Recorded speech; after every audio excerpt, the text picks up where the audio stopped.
In today's video, I'm going to teach you how to add section link in Wix button. By the end, you'll have a button or text link that takes visitors straight to a specific part of a page, perfect for guiding people to pricing, contact details, or any highlight you want them to see without scrolling.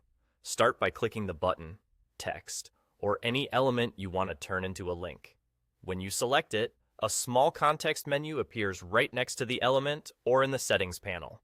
Look for the chain link icon. This is the link or change link option. It's the same process whether you're linking a button, a line of text, or another clickable element, so once you learn it for one, you'll know it for all. In the link settings that open, choose the option to link to it and select Web Anchor. A web anchor is simply a pointer to a specific spot on a page.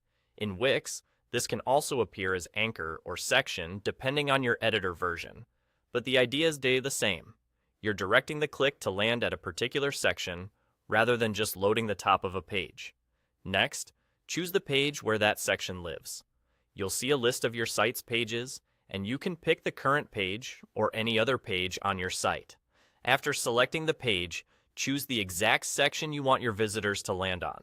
These are usually labeled with the section names you see in your editor, like About, Services, or Contact. Picking the right one ensures the link scrolls precisely to that spot, which keeps your visitors focused and reduces friction. That's it.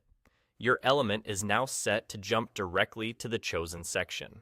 When someone clicks, they'll be smoothly scrolled to that area, making the navigation feel clean and professional. This is especially helpful on long or single-page layouts where quick access matters.